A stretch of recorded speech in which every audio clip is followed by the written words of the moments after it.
Our guest is Lorne Michaels. It's 1975, and NBC greenlights a new TV show. They call it NBC Saturday Night. Right. Okay, what was the basic concept? What did they want? Did they say what they were looking for? They said, just give us something to fill that time on Saturday night. Well, I guess that goes back to who they were.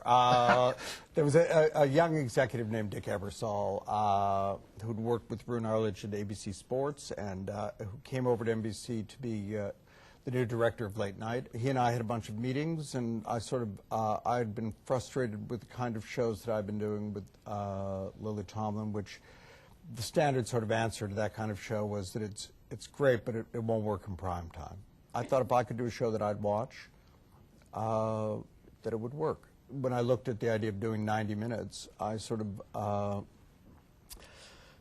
just sort of added up everything I was interested in, which was sort of comedy and music and politics and films, and threw it all together. And I sort of, at the beginning, had the ingredients. I didn't quite have the recipe, but Dick was incredibly supportive and of the same generation and pretty much interested in the same things. So I was given the opportunity to put together a group of people to do it. I was hired in April 1st, 1975, and we didn't go on till October. So I used the first 3 months to sort of find the people that I wanted, and I hired everyone.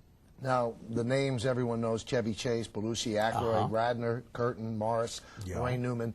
Where did you find them, and what did you think was exceptional about these people? Well, these are also, well, Dan Aykroyd I knew from Canada. Gilda Radner I knew from Canada, from shows there. Chevy Chase I met on a line in L.A., and a movie line, yeah. You had never met him? It was a certain kind of movie line. It was for a Monty Python film. Okay. Lorraine I'd worked with on the Lily Tomlin shows. Jane came out of an audition. Garrett was hired originally as a writer, and then I moved him into the cast. And John had worked with both Gilda at Second City and with Chevy in a show called Lemmings, which had run here in New York. Now, the first show, as you mentioned, October 11, 1975. Do you have any, like, visceral memories of that day? George Carlin was the first host, and someone at the network who was in charge of us wanted him in a suit. Felt we would lose the affiliates if he didn't wear a suit, and he wanted to wear a T-shirt, which was a 1975 argument. And it's amazing. And so the compromise was he wore a suit with a T-shirt.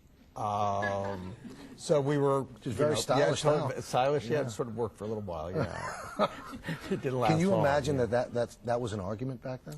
Yeah, I can imagine it was an argument because I was right there. Yeah.